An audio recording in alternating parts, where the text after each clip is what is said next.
Hello बच्चों, very good evening. तो आज से आप लोगों का फर्स्ट यूनिट में स्टार्ट कर रहा हूँ, ठीक है। Alkene and cycloalkane. देखो, एल्केन एंड साइक्लोएल्केन में जाने से पहले मैं कुछ चीज़ आपसे डिस्कस करना चाहता हूँ। सिलेबस आपके सामने है और ये काफ़ी ब्रॉड सिलेबस है कंप्लीट ऑर्गेनिक केमिस्ट्री कंप्लीट करने का। इसमें आपको जो चैप्टर्स पढ़ने हैं वो क्या क्या चैप्टर है, पूरा alkane cycloalkane unit 1, then alkene unit 2, alkyne unit 3, alcohol unit 4, phenols unit 5, then phenols के बाद आपका ईथर एंड इपोक्साइड है यूनिट 6, देन उसके बाद आपको मिलेगा haloalkane and haloarene unit 7 है, एंड देन इसके बाद आपको मिलेगा कॉन्फॉर्मेशन है, ठीक है, यूनिट से 8 मिला के। टोटल 8 यूनिट में से आपको पूरे सिलेबस कंप्लीट करना है। तो 8 यूनिट आपको यहाँ पे 1 बाय 1 कंप्लीट करना है। एल्केन, एल्कीन, एल्काइन, ठीक है, उसके बाद एल्कोहल, फिनॉल, एल्कोहल फिनॉल के बाद आपके पास है एरोमेटिक कंपाउंड पूरा बेंजीन का रिएक्शन, बेंजीन, उसके बाद आपको मिलेगा phenol, alcohol, ethers and alkyl halide. 1 by 1 पूरी ऑर्गेनिक केमिस्ट्री आपको, सही मायने में बात करें तो पूरी ऑर्गेनिक केमिस्ट्री आपको यहीं खत्म करनी है। और ये आसान नहीं होगा, ठीक है, सिंपल नहीं होगा, काफ़ी डिफिकल्ट है। चैप्टर में काफ़ी सारे कॉन्सेप्ट आएंगे, बहुत तगड़े तगड़े कॉन्सेप्ट आएंगे और आप लोगों को पूरा कंप्लीट पढ़ना है ढंग से। सो हम लोग डिले नहीं करेंगे, पहले आज आपको एल्केन से स्टार्ट करना है। तो एल्केन से शुरुआत करने के लिए ज़रूरी ये है, एक बार सभी लोग जल्दी से जो जो अभी ज्वाइन नहीं किए उनको लिंक भेज दो और ज्वाइन करा दो। जैसा कि हम लोगों ने कल डिस्कस किया था उसी के अकॉर्डिंग हम लोग काम भी करेंगे, ठीक है। सो मैं स्टार्ट कर रहा हूँ एल्केन से, ठीक। सबसे पहला हमारा जो सेक्शन है वो classification of carbon in alkane, then preparation of alkane, and then properties of alkane, and then reactions of alkane. तो आपको चलो मैं एल्केन चैप्टर का पहले पूरा लेआउट बनाता हूँ, ठीक है। एल्केन क्या होता है, सबसे पहले आप देखो, आप सभी ने एल्केन का नाम तो सुना होगा। एल्केन एक और नाम से जाना जाता है। एल्केन का दूसरा नाम क्या है? एल्केन अगर हम बोलते हैं तो इसका एक और नाम होता है, आप सभी को पता है एल्केन किस और नाम से जाना जाता है? इसको हम लोग पैराफिन्स बोलते हैं, ठीक है। एल्केन क्या होते हैं? पैराफिन, इसी को बोला जाता है, ठीक है। तो एल्केन कहो या पैराफिन बोलो, पैराफिन का मतलब समझिए क्या होता है। पैराफिन का मतलब होता है ऐसे कंपाउंड जिनकी रिएक्टिविटी बहुत ही कम हो, वेरी लेस रिएक्टिव कंपाउंड, ठीक है। पैरा का मतलब होता है वेरी लेस, यहाँ पे पैरा का मतलब होता है वेरी लेस, और एफिनिटी है, एफिन का मतलब होता है एफिनिटी, ठीक है ना। जिनकी रिएक्शन के लिए एफिनिटी क्या हो, बहुत ही कम हो, बहुत ही लेस रिएक्टिव हो, ऐसे कंपाउंड पैराफिन्स कहलाते हैं। तो these are very less compound, इनकी रिएक्टिविटी बहुत खराब होती है। These are very less reactive compound, less reactive compound, therefore they are also known as alkanes या पैराफिन्स। एल्केन को इसलिए दूसरे नाम पैराफिन के नाम से भी हम सब जानते हैं। तो पैराफिन मतलब लीस्ट अफिनिटी वाले। तो सभी बच्चे जल्दी से ज्वाइन कर लो, अब मैं स्टार्ट करूंगा क्लासिफिकेशन 1 बाय 1। जो बच्चे अभी नहीं ज्वाइन किए उनको लिंक भेजिए, आप लोग आपके बैच ही वाले हैं सभी, आप सब जानते हो। आई होप कि उनको कल मैंने मैसेज डाला था, आप सबको भी पता होगा। सो अगर कंडीशन फॉलो हुआ देन वी विल कंटिन्यू, अगर कंडीशन फॉलो नहीं हुआ देन वी विल डिसकंटिन्यू, ठीक है। ये एकदम शर्त रहेगा, इसमें कोई डाउट नहीं है। सो जो बच्चे बाहर के कॉलेज के हों, जो के एनपीजी का हो, जरा अपने कॉलेज का नाम बताइए, कौन कहाँ से है, पता तो चले हम किनको पढ़ा रहे हैं। कौन सा बच्चा कहाँ से ज्वाइन किया है, एक बार जल्दी से कमेंट सेक्शन में बता दो। देन हम लोग आगे डिटेल में चलने वाले हैं, ठीक है, 1 बाय 1 डिटेल में चलेंगे। हमें सेलेक्ट करना है क्लासिफिकेशन ऑफ कार्बन। पहला आपका जो टॉपिक है वो यही है, क्लासिफिकेशन ऑफ कार्बन।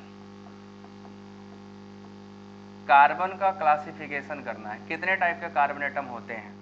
तो आपको भी मैं क्लासिफिकेशन करके देता हूँ, बहुत आसान है, डिफिकल्ट नहीं है। देन उसके बाद प्रिपरेशन ऑफ एल्केन पाएंगे, बहुत सारे मेथड हैं, ऑलरेडी नेम रिएक्शन में कुछ मेथड मैंने बता रखे हैं, अभी आपको डिटेल में बताऊंगा, ठीक है ना। सो पहले मैं आपको बता दूं, कार्बन के 4 डिग्रियां होती हैं, 5 एक्चुअली 5 डिग्रियां होती है। एक super primary, primary, secondary, tertiary और क्वार्टरनरी होता है, ठीक है ना।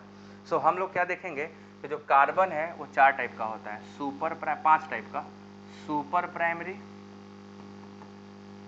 सुपर प्राइमरी कार्बन, ठीक है। एक ऐसा कार्बन जो सिर्फ हाइड्रोजन एटम से बंधा हुआ हो, ठीक है। अगर हम सुपर प्राइमरी की बात करेंगे तो सुपर प्राइमरी कार्बन आप किसको बोलिएगा, एक ऐसा कार्बन जो सिर्फ हाइड्रोजन से अटैच हो, जिसके साथ कोई अदर एटम अटैच ना होता हो, उसको हम लोग बोलते हैं सुपर प्राइमरी कार्बन, ठीक है ना। तो this is super primary carbon. Those carbon which attach only with hydrogen atom, those carbon which attach only with hydrogen atom, only with hydrogen atom, ठीक है। तो जो सिर्फ हाइड्रोजन एटम से अटैच होगा उसको हम लोग क्या बोलते हैं, सुपर प्राइमरी। जैसा कि आप मेथेन मॉलिक्यूल को जानते हो, मेथेन का जो कार्बन है वो सुपर प्राइमरी है, ठीक है। जो मेथेन का कार्बन है वो क्या, सुपर प्राइमरी, उससे प्राइमरी कुछ नहीं हो सकता। This carbon is not primary, this is called super primary, ये आपका सुपर प्राइमरी कार्बन होता है, ठीक है। तो सुपर प्राइमरी कार्बन आपका कौन हो गया, मेथेन का कार्बन। देन इसके बाद आप स्टार्ट करोगे secondary, SIC college. SIC college का पूरा नाम क्या है बच्चा, आजाद कुमार, SIC का पूरा नाम क्या है। दूसरा हम पढ़ेंगे primary carbon, second is primary carbon, primary carbon atom. अब देखो प्राइमरी कार्बन क्या होता है, एक ऐसा कार्बन जो सिर्फ सिंगल कार्बन से अटैच हो, ठीक है। एक ऐसा कार्बन जो सिर्फ सिंगल कार्बन से अटैच है उसको हम लोग क्या बोलते हैं, प्राइमरी कार्बन। तो when A carbon attach with, when A carbon attach with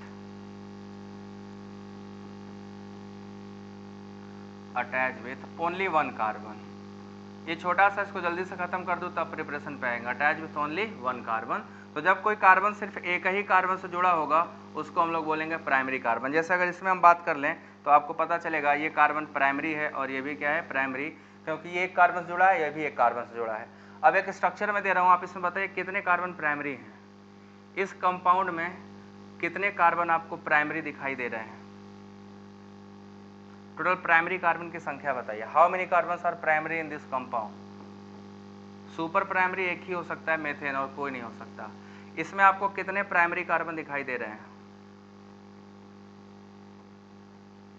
total number of primary carbons are present in this compound, जल्दी से सभी लोग बताओ कितना दिखाई दे रहा है आप लोगों को।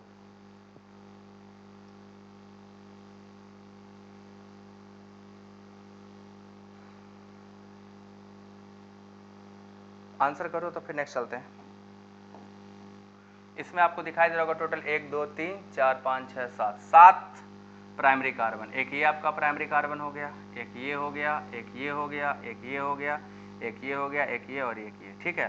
जो एक कार्बन जुड़ा होगा वो प्राइमरी, जो 2 कार्बन जुड़ा होगा वो सेकेंडरी, जो 3 से जुड़ा होगा वो टर्सरी, जो 4 से जुड़ा होगा वो क्वार्टरनरी, ठीक है ना। तो अब आपको ये पता चल चुका है, एग्जाम्पल से हम कराएंगे, सीधे सीधे आपको एग्जाम्पल दूंगा, आपको वहां से आंसर करना है, ठीक है। सभी लोग आंसर करना। मैं एक कंपाउंड बना रहा हूं, इसमें कितने प्राइमरी, सेकेंडरी और टर्सरी कार्बन हैं, ठीक है। Primary, secondary, tertiary and quaternary carbon आपको बताना है। इस दिए गए स्ट्रक्चर में प्राइमरी कितने हैं, सेकेंडरी कितने हैं, टर्सरी कितने हैं, क्वार्टनरी कितने हैं, बताइए। प्राइमरी कितना, सेकेंडरी कितना, टर्सरी कितना और क्वार्टरनरी कितना, टोटल कितने कितने कार्बन है, फटाफट बताइए सभी लोग, तो आंसर करो। तो उसमें तो पता चल गया, अब इसमें बताइए, उसमें 7 हो गया। इस स्ट्रक्चर में टोटल कितने कार्बन प्राइमरी, सेकेंडरी और टर्सरी हैं। जल्दी से वीडियो को लाइक हिट कर देना जो लोग नहीं किए हैं, और बाकी एक बार अपने दोस्तों को शेयर जरूर करें। तो बताइए सभी लोग, क्या लगता है आपको, कितने प्राइमरी, कितने सेकेंडरी, कितने टर्सरी, कितने क्वार्टनरी, सभी लोग देख के बताएं। इस स्ट्रक्चर में कितने प्राइमरी हैं, 7 प्राइमरी, सही है। प्राइमरी कार्बन 7, सेकेंडरी कार्बन कितने हैं, प्राइमरी 7 मिल गया, सेकेंडरी कितने हैं, सेकेंडरी है कि नहीं है,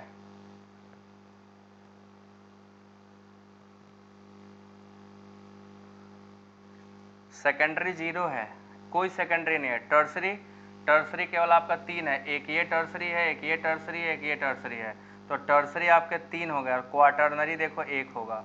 क्वार्टनरी कार्बन ये है, यहाँ पे क्वार्टनरी है, ये टर्सरी है, ये टर्सरी है, ये टर्सरी है, बाकी सब प्राइमरी है। सेकेंडरी की एक भी जरूरत नहीं, तो उसमें कोई सेकेंडरी कार्बन था ही नहीं। None of the carbon are secondary, ठीक है। 9 क्या है, 9, अमन पटेल, 9 क्या चीज़, 9 बताओगे ना, सेकेंडरी 0, यस, कोई सेकेंडरी नहीं है। एक और एग्जांपल छापते हैं बड़ा सा,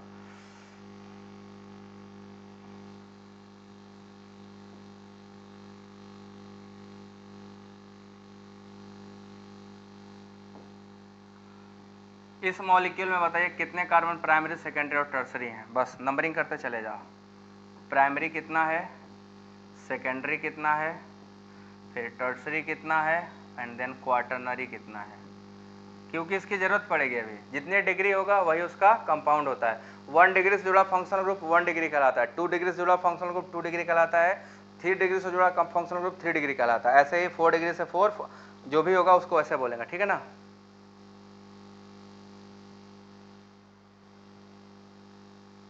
तो इस वाले स्ट्रक्चर में बताओ सभी लोग क्या लग रहा है, प्राइमरी कितना, सेकेंडरी कितना, टर्सरी कितना, क्वाटरनरी कितना। सबसे पहले प्राइमरी की संख्या,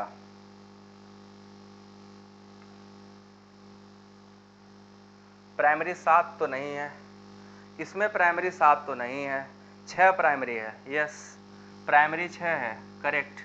सेकेंडरी कितने हैं, देखो प्राइमरी ये रहा, ये प्राइमरी, ये प्राइमरी, ये प्राइमरी, ये प्राइमरी, ये प्राइमरी कार्बन, ये प्राइमरी कार्बन, टोटल 6 प्राइमरी हैं। And what about secondary, secondary 3 है। देखो ये वाला कार्बन सेकेंडरी, ये वाला कार्बन सेकेंडरी और ये वाला कार्बन भी सेकेंडरी, तो टोटल सेकेंडरी कार्बन 3 हो गया। What about tertiary, tertiary carbon कितने दिखाई दे रहे हैं, टर्सरी कितने दिखाई दे रहे हैं, सेकेंडरी 2 नहीं था, सही से देखो सेकेंडरी 3 था, ऊपर भी था, सही देखना है एकदम लापर। आप तो 5th सेमेस्टर में ना, जो केमिस्ट्री ले लिए हो, अब समझ लो जिंदगी में केमिस्ट्री आपके लिए बहुत इंपॉर्टेंट हो गया। आप जहाँ जाओगे आपका केमिस्ट्री से काम आएगा। जो नहीं लोगों के लिए मुबारक हो, लोग मत लेना, सेकेंडरी गलत बता दिया। टर्सरी कितने हैं, टर्सरी है 1 2 3 4, 4 टर्सरी है। यहाँ देखो ये टर्सरी है, ये वाला भी टर्सरी है, ये वाला भी टर्सरी है और ये वाला भी टर्सरी है, तो टर्सरी टोटल 4 है ना, टर्सरी टोटल 4। सेकेंडरी 3 ही था भाई, सेकेंडरी कहाँ कहाँ, एक ये सेकेंडरी, एक ये सेकेंडरी, एक ये सेकेंडरी, बस और कहाँ सेकेंडरी। टर्सरी 4 है ना, टर्सरी 4 है और क्वाटरनरी केवल 1, क्वाटरनरी केवल ये 1 है, बस यही एक अकेला है और कोई नहीं है, अकेले सिर्फ 1 है। तो ये हमारे हो गए क्लासिफिकेशन ऑफ कार्बन। जो पहला आपका यूनिट था क्लासिफिकेशन ऑफ कार्बन, जिसमें आप ये पढ़ोगे क्लासिफिकेशन, हम आराम से कर लेंगे प्राइमरी, सेकेंडरी, टर्सरी और क्वाटरनरी का। तो ये तो सभी लोग लगा लोगे, ये बहुत बचकाना वाला टॉपिक था, बट आना चाहिए। तो इसमें भी कई लोग गलत बता पा रहे हो, तो इसलिए आपको गलत नहीं बताना है, ध्यान रखना है, ठीक है। Now we are moving towards the preparation of alkane, ठीक है। तो एल्केन प्रिपरेशन के कितने मेथड जानते हो सभी लोग बताओ। अब मैं चल रहा हूँ मोस्ट इंपॉर्टेंट टॉपिक पे, क्योंकि एल्केन के मेथड में सबसे इंपॉर्टेंट जो है वो प्रिपरेशन ही है, क्योंकि इसके रिएक्शन कुछ खास है नहीं, तो प्रिपरेशन ही मेन है, ठीक है ना। तो चलो सभी लोग बताओ कितने लोगों को प्रिपरेशन के बारे में आइडिया है, मेथड बताओ क्या क्या है।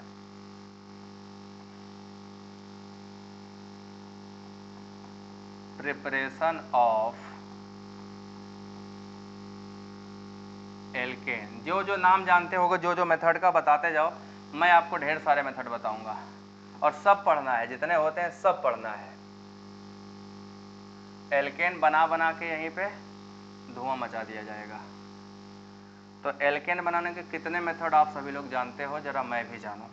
Let's start with preparation of alkane. How many methods you have. ये NEET, JEE, BSc, MSc, entrance, CUET, CUET, PG, किसी में पढ़ोगे चैप्टर कॉमन है, तो ये आपको पढ़ना ही है, सबके लिए है, कॉमन फॉर ऑल। तो एल्केन बनाने का मेथड बताओ भाई लोग, कैसे एल्केन बनता है। एल्केन बनाने के कई सारे मेथड है, 1 बाय 1 मेथड बता दो। सबसे पहला hydrogenation of alkene and alkyne, hydrogenation of alkene and alkyne. पहले नाम सबका देख लो, सब पढ़ना है डिटेल में अपन लोगों को। एल्कीन और एल्काइन का हाइड्रोजिनेशन करा दोगे तो आपको मिलेगा।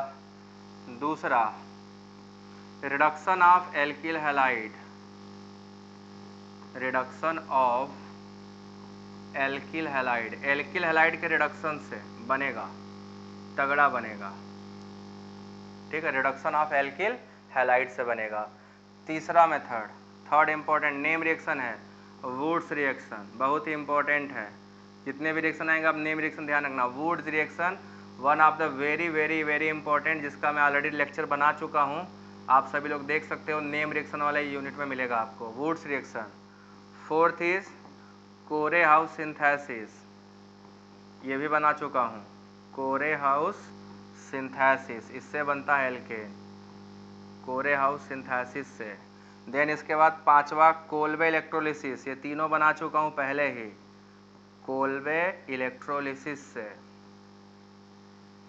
कोल्बे इलेक्ट्रोलिसिस, नाम सभी पढ़ लो, सब पढ़ना सिलेबस में है, कोल्बे इलेक्ट्रोलिसिस। देन छठा, सभी नेम रिएक्शन आपके सिलेबस में है, छठा फ्रैंकलैंड रिएक्शन, फ्रैंकलैंड रिएक्शन से बनेगा, जिसमें हम लोग क्या करते हैं, कार्बोक्सिलिक एसिड को रिड्यूस कराते हैं, ठीक है। सातवां ग्रिग्नार्ड रिएजेंट से बनता है, ग्रिग्नार्ड रिएजेंट, सब पूरा नोट करना नाम अच्छे से, ग्रिग्नार्ड रिएजेंट से बनेगा, सब मैं पढ़ाऊंगा डिटेल में, ग्रिग्नार्ड रिएजेंट से कैसे बनेगा। देन उसके बाद दो और रिएक्शन हैं, आठवां, eighth reaction is Clemmensen reduction, Clemmensen reduction, जब हम क्लेमेंसन रिडक्शन कराते हैं एल्डिहाइड कीटोन का तो बनता है क्लेमेंसन रिडक्शन। और नौवां मेथड है Wolff Kishner reduction, Wolff Kishner reduction. इतने मेथड हैं एल्केन बनाने के, और हमें सब मेथड पढ़ने हैं, हमें सारे मेथड डिटेल में पढ़ने हैं, ठीक है, छोड़ना तो एक भी नहीं है, पढ़ना सब है, ठीक है। So we will study all in full detail, पूरा पढ़ना है मस्त डिटेल में।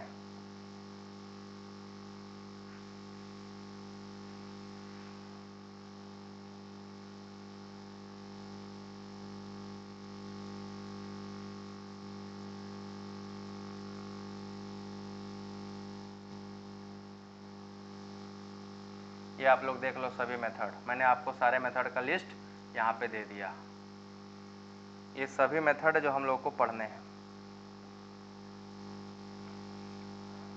इसमें से किसी को कुछ आता भी होगा, किसी को कुछ नहीं भी आता होगा, बट डोंट वरी, नहीं आता होगा तो आएगा, आता होगा तो बहुत अच्छी बात है ना। ये आपके इधर हो गए कुछ मेथड्स, और बाकी मेथड इधर है। इतने मेथड से आपको पढ़ना है, इतने रिएक्शन जितना लिख दिया। एलिमिनेशन रिएक्शन से एल्केन नहीं बनता, एल्कीन बनता है। हम एल्केन बनने का मेथड पढ़ रहे हैं, एल्कीन बनने का मेथड नहीं पढ़ रहे हैं, तो सभी लोग इस चीज़ को ध्यान रखो कि we are studying preparation of alkane, not preparation of alkene. Alkene आएगा बाद में, एल्केन खत्म होने के बाद। सो इसमें से कितने रिएक्शन आप लोग जानते हो, जिसको जिसको किसी के बारे में पता हो बताओ, वन बाय वन चलो सिंथेसिस करते हैं, मस्त एल्केन बनाएंगे। इनमें से कितने रिएक्शन के बारे में जानते हो, कितने के बारे में नहीं जानते हो आप लोग? कुछ तो जानते होगे, कुछ को नहीं जानते होगे, दोनों चीज़ें हैं।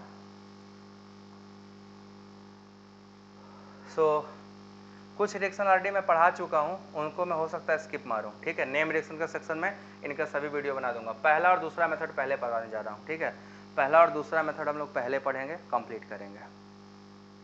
So let's start with hydrogenation of alkene and alkyne, ठीक है। Hydrogenation of alkene and alkyne, the first method is hydrogenation of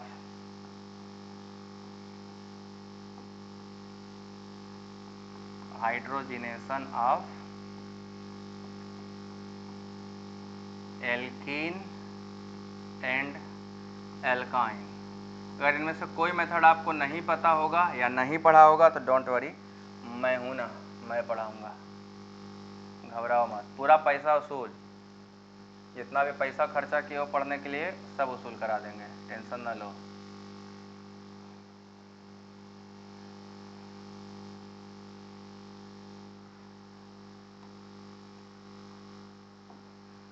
क्योंकि मुझे बस एक चीज़ पता है,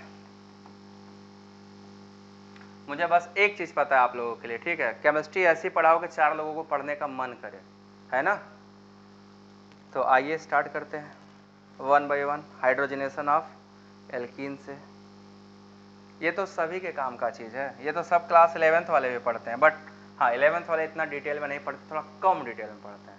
आप लोग पूरा फुल डिटेल पढ़ोगे, ठीक है। चलो देखते हैं कैसे। सबसे पहले क्या होता है, जब कभी हम एल्कीन या एल्काइन की बात करते हैं, यहाँ कॉन्सेप्ट बताऊंगा, दिमाग में अच्छे से रखना, चाहे एल्कीन हो या एल्काइन हो, हम हाइड्रोजन के साथ क्या करते हैं, गर्म करते हैं in the presence of metal. हम मेटल के साथ इसको क्या करते हैं, हीट करते हैं। ये एक टाइप का हेटेरोजेनस कैटालिसिस होता है, जिसमें अपना हाइड्रोजन क्या करता है, आके यहीं पे जुड़ जाता है। ठीक है, हाइड्रोजन क्या होगा, आके जुड़ जाएगा। इसमें क्या हुआ, एल्कीन रिड्यूस हो गया। हाइड्रोजिनेशन का मतलब होता है रिडक्शन, ठीक है ना। तो हमारा एल्कीन जब रिड्यूस होता है तो यहाँ पे एनर्जी निकलती है, डेल्टा एच निगेटिव होता है, और पर किलो, यहाँ पे अगर हम बात करें पर डबल बॉन्ड, अगर एक डबल बॉन्ड को रिड्यूस करोगे तो -120 किलो जूल पर मोल एनर्जी रिलीज होती है। ठीक है, -120 किलो जूल पर मोल क्या होती है, एनर्जी रिलीज होती है, और इसको हम लोग बोलते हैं heat of hydrogenation. Heat of hydrogenation, ध्यान रखिएगा, हीट ऑफ हाइड्रोजिनेशन होता है।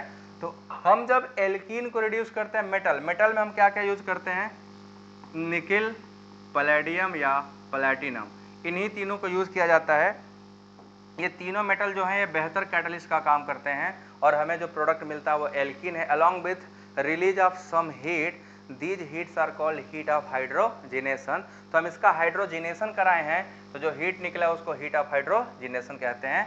अब यहाँ पे देखो, कोई भी डबल बॉन्ड लोगे काम हो जाएगा, बट यहाँ पे कुछ इंपॉर्टेंट बातें हैं। जैसे कुछ इंपॉर्टेंट बातों में क्या है, अगर आप रिएक्शन निकिल के साथ कराओगे तो आपको टेम्परेचर लेना पड़ेगा 300 डिग्री सेंटीग्रेड।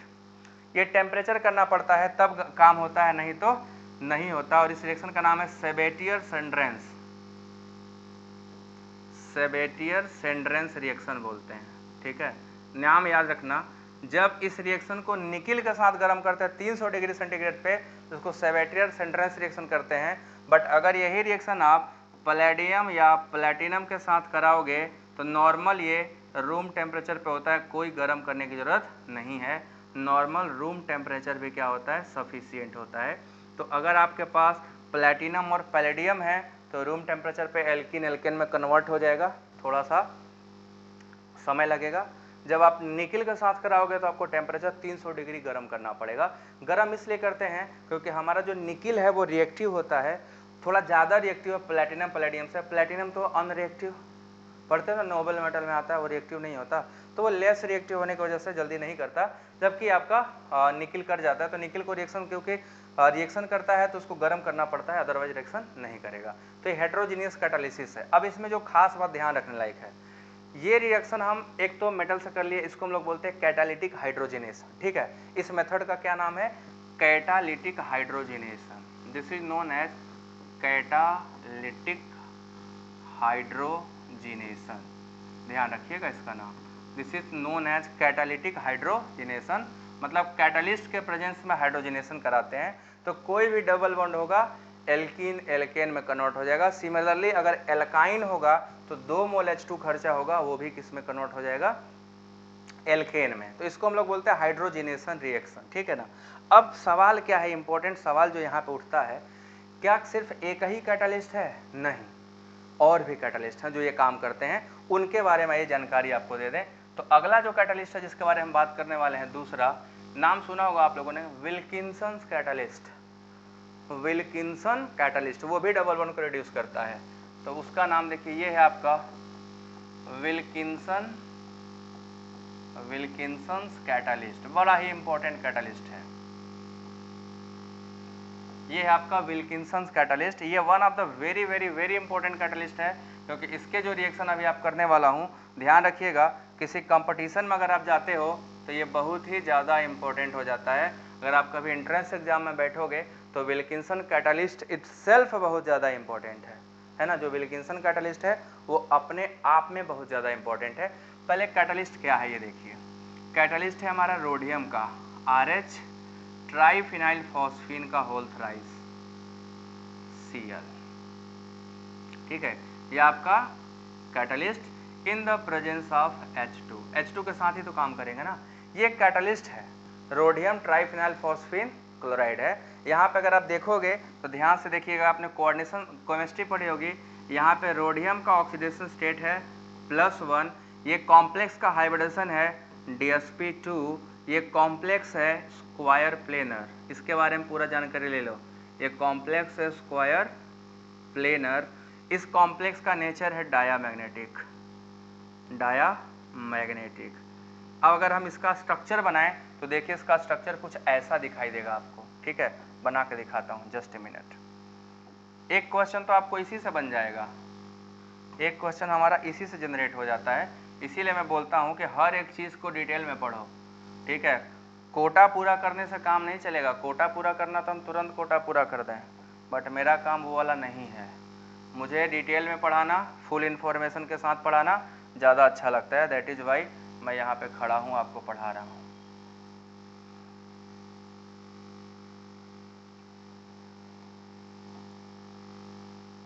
ये आपका कैटलिस्ट है, ठीक है।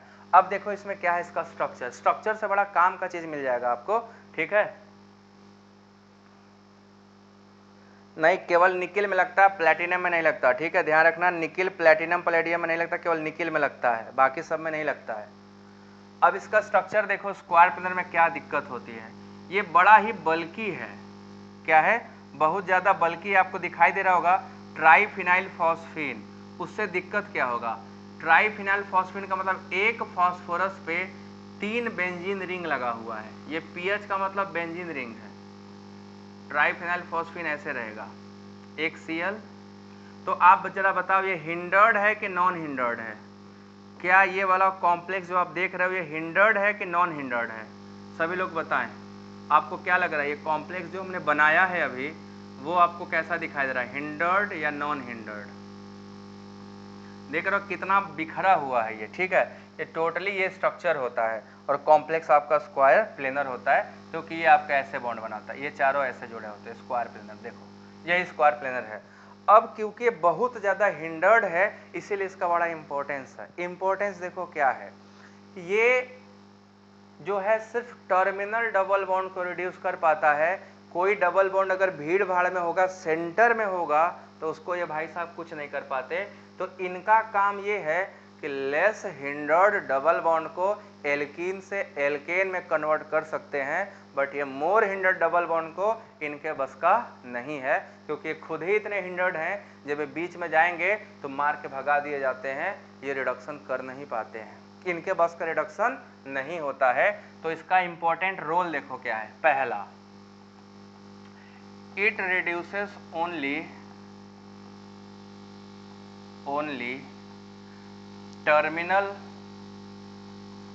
Terminal alkene and alkyne. ये सिर्फ टर्मिनल एल्कीन या एल्काइन को रिड्यूस कर सकता है, सेंट्रल को रिड्यूस नहीं कर पाता। अगर कोई एल्काइन बीच में आ गया, एल्कीन बीच में आ गया सेंट्रल में, तो ये उसको अफेक्ट नहीं करेगा, ठीक है ना। इट डज नॉट अफेक्ट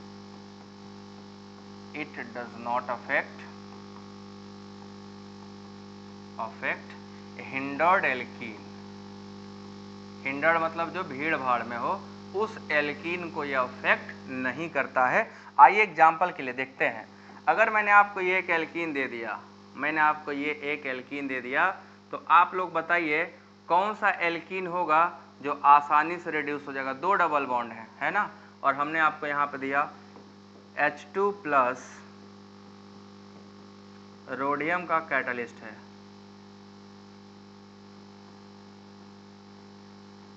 ये है। अब बताइए इसका प्रोडक्ट क्या मिलेगा, हमें क्या प्रोडक्ट मिलेगा, कौन सा डबल बॉन्ड रिड्यूस होता? अगर हम इसको मान लेते ए और इसको मान लेते बी, तो विच डबल बॉन्ड विल रिड्यूसेस? आपको क्या लगता है कौन सा डबल बॉन्ड इसमें रिड्यूस हो जाना चाहिए था?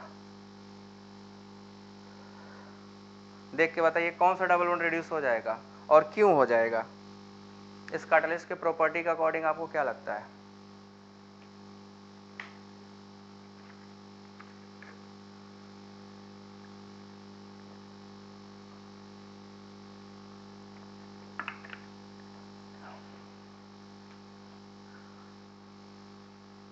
बी वाला पक्का हो जाएगा, श्योर है, कंफर्म है, बी वाला ही होगा। बी वाला तुरंत रिड्यूस हो जाएगा, ए वाले फर्क नहीं पड़ेगा, क्योंकि ए वाला क्या है, हिंडर्ड है, तो हमें ये प्रोडक्ट मिलेगा, ये डबल बॉन्ड बैठा रहेगा, उस पर कोई फर्क नहीं पड़ेगा, ठीक है ना।